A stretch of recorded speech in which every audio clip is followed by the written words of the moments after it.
I just had to come on here and say, like, it's just amazing how phenomenal this man has been in life, but it's even more phenomenal with how successful this man is in death. And I hate that I even have to say it like that. I remember growing up as a child that I thought Michael Jackson would be one of the people that would live forever. I thought he would be immortal, eternal, like live, as long, like I was one of the people that thought that I was going to go before he did. And then, reality kicked in on June 25th, 2009, unfortunately. But back in 1996, Michael Jackson released a song that I'm not sure if he knew at the time would turn into an anthem for black people. Granted, he has released a plethora of timeless songs, but this one song in particular was going to be the anthem that was going to carry over and transcend decades. Because here we are in 2023, and that song still gets quoted a lot to this day and played a lot to this day.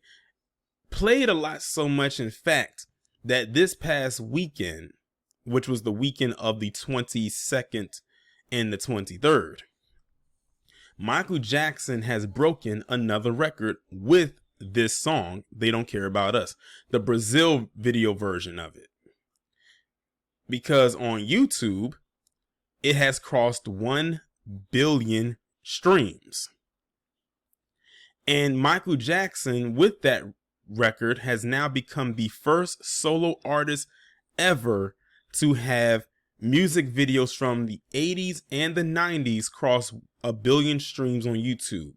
The two videos are Billie Jean, which represents the 80s, which currently sits at like 1.3 billion views and counting, and They Don't Care About Us, that just crossed 1 billion streams this past weekend. That is absolutely phenomenal. Now, as you know, Michael Jackson had two video versions of this song.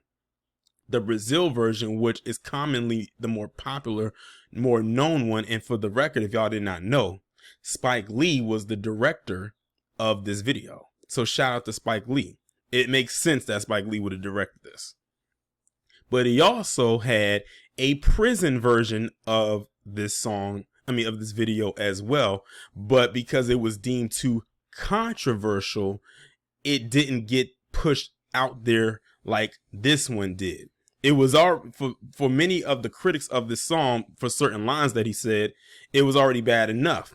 But because the one in Brazil was more bright and more colorful, and it was pushed out there more, this one became the more viewed and more popular one, to the point where most people didn't even know a prison version of this song existed. And if you look at the prison one, you can see why they deemed it controversial and why it didn't get pushed out there. In some cases, it even got banned.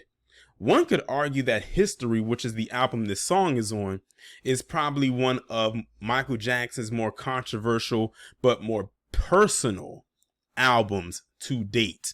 If you look at the songs that is on there, then you'll understand.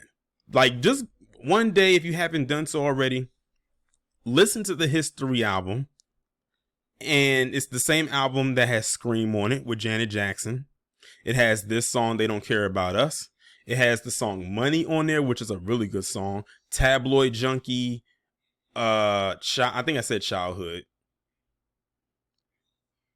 And it's one more song on there that I can't really think of at the moment.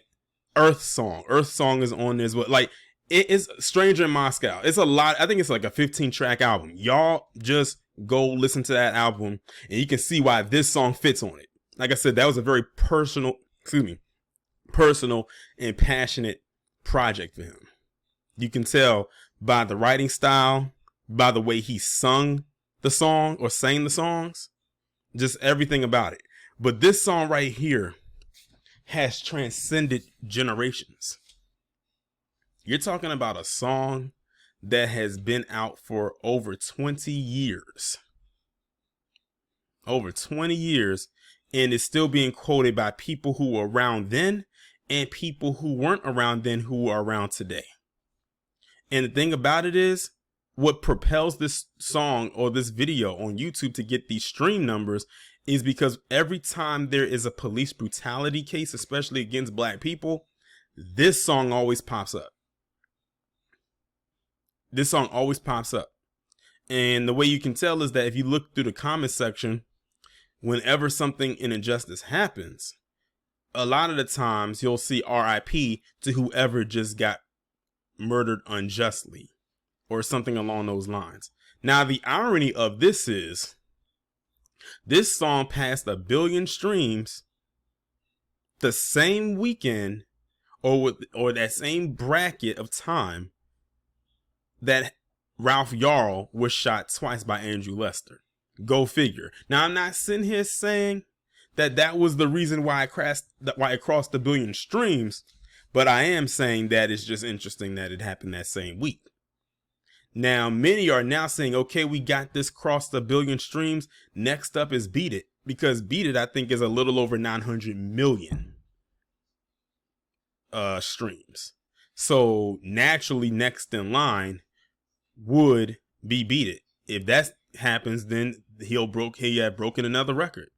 Like I said, this man was just a legend alive, and he's even more legendary now that he's no longer even here. Who's doing this? I just want to know who is doing this today. I remember seeing something where they were talking about the top earning artists, dead or alive, and Michael Jackson was surpassing every last person, dead or alive, on that chart. The person who came second to him was Elvis. And when I was looking at the bar, Elvis, I'll paint the picture for you. If Elvis was number 2 on this list, then Elvis his bar will probably be the height of a diner in New York City. With Michael Jackson being number 1 on that chart from that I saw, he would be the Empire State Building, if we're doing bar measurements. So y'all can clearly see the difference. So, yeah. Shout out to the king of music. I don't want to relegate him to the king of pop because that means he's stuck in one genre. And let's be real here, Michael Jackson conquered any type of music he wanted to, and conquered quite a few of them. I don't know if he did country, but I know that man has done R&B, he's done hip hop, he's done pop, he's done gospel, he's done jazz. Like, this guy knew how to do it all, and his productions was really, really, really good. I wouldn't be surprised if he came up with the beat for this song, because he knew how to beatbox. So Michael Jackson had to let people know that even though I had a skin condition that makes me look like how I look now, don't get it twisted. I'm still a black man from Gary, Indiana. And that's one thing that I liked about him, is that he was able to transcend with the times as far as his music. He didn't get stuck in a time capsule. Like when it was time for him to transition from childhood to teenage years, and then from teenage years to adult, and then from 70s sound to the 80s sound to the 90s sound and early 2000s sound, he was able to do it. That's why a lot of people wanted to work with him. They knew working with Michael Jackson was going to be a resume builder for them, and it was. But with that being said, I could go, listen, as y'all could tell, I can go on and on and on talking about this man. I feel like sometimes I'm a Michael Jackson historian to an extent. I don't know every single thing, but I know enough. But what can I say? The king, dead or alive, is still goated.